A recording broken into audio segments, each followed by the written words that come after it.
Robert Downey Jr.'s casting as Victor Von Doom in Avengers 5 and I think potentially Avengers 6.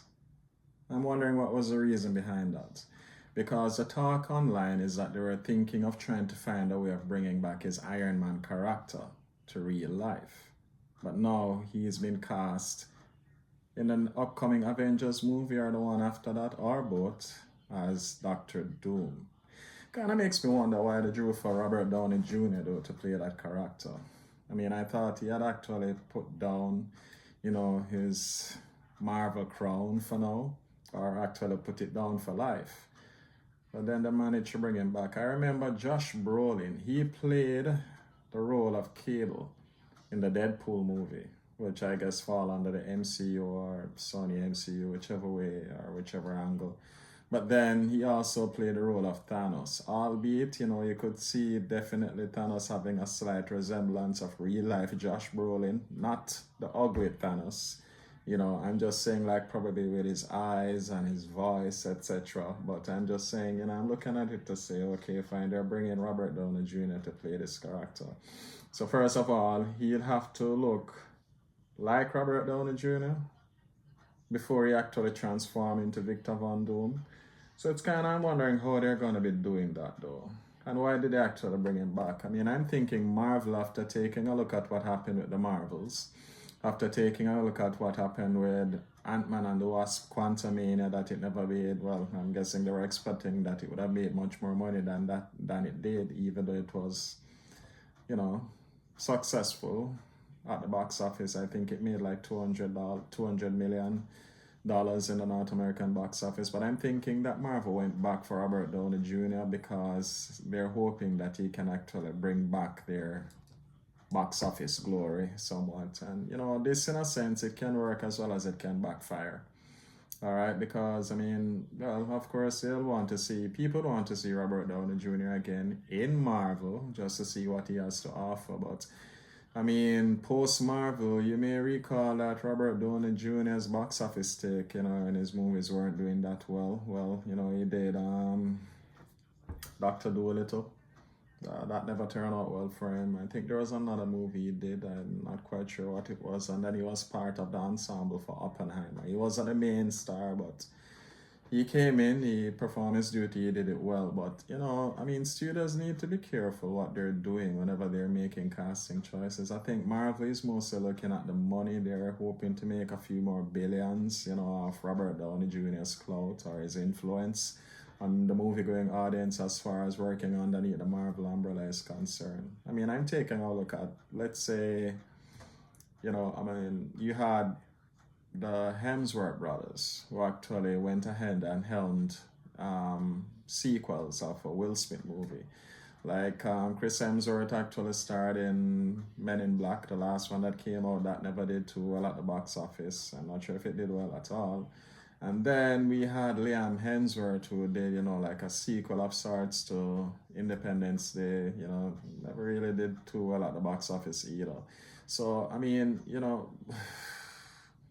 I don't know. I mean, it depends on who can fill whose shoe, who can do what well.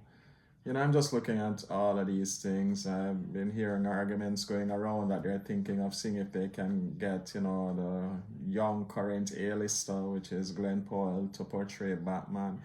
If I were offered that role, if I was Glenn Powell and I was offered that role, I'd probably think twice before actually accepting it, because even though I'm enjoying star power now and being classified as an A-list actor, starring in Batman may not just work out for me. I think he should probably just continue starring, the movies that he's been starring in, making careful choices as to the ones that he star.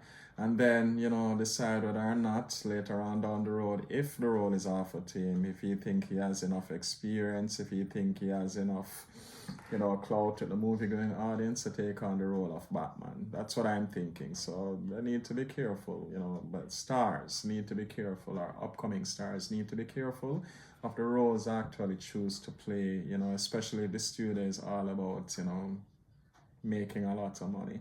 I remember Taylor Kitsch, right off his appearance in the Wolverine where he played the role of Gambit. I mean, studios were like, yep, he's the next guy, he's the next it thing, he's the next A-lister. I think that's what they were saying.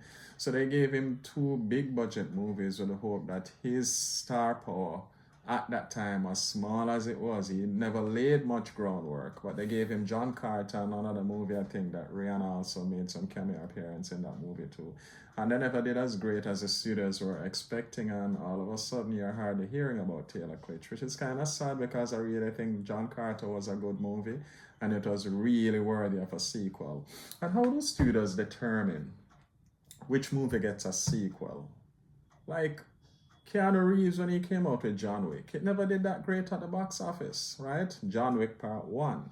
But I'm guessing the studios think, hey, you know what? It was okay. It did okay enough for them to go ahead and make a Part 2. And it was good that they followed through with that because we saw that Part 3 and 4 were box office hits.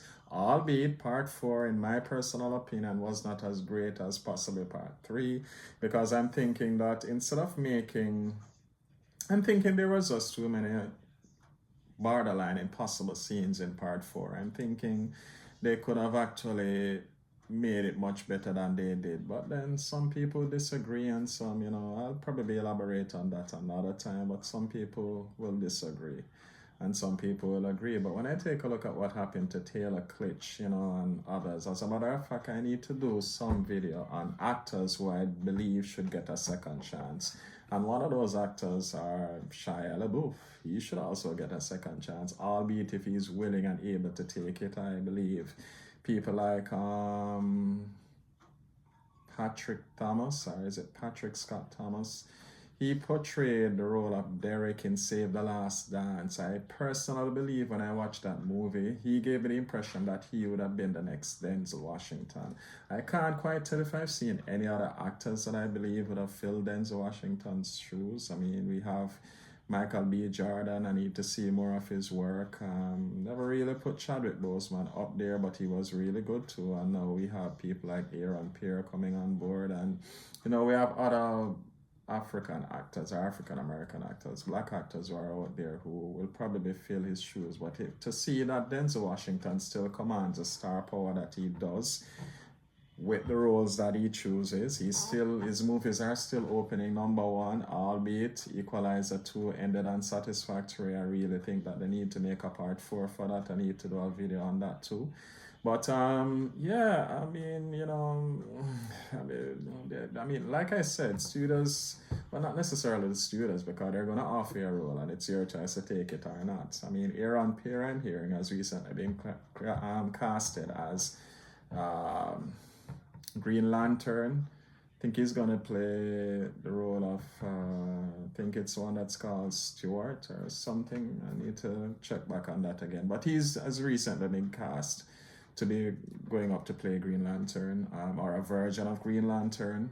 You know, congratulations, Aaron Pierre. You know, and that had to do with I suspect it had to do with John Boyega walking away from the starring role in Rebel Ridge, which gave Aaron Pierre's star, you know, some time to shine. It's highly acclaimed, Rebel Ridge. I guess he put on a very good performance in it. Not to take away anything from John Boyega. I've seen him in Pacific Rim. He was pretty good in that too. I like that movie. But, you know, hey, all the best to all the upcoming actors. It's just that I would advise them to just go ahead and lay proper groundwork before they go ahead and choose big budget movies to helm them. And then at the end of the day, they end up being a flop. We need to be very careful about that. And as you can see, based on box office history here, you know, or there, I should say, in Hollywood, I mean, you've seen records of, you know, big budget movies being held by various people who they consider stars, some unknown, you know, some known, and it just never quite made it where it was supposed to. So let's see how that will work out. And then, you know, you guys tell me what you think. Many more videos to come. You know, but for now, I'm going to leave that right here, and then you guys can follow me up on the next one. All right, have a God bless evening, you know, and remember to subscribe, like, you know, comment, you know, I'll go ahead and read what I can. And hey guys, God bless until the next one.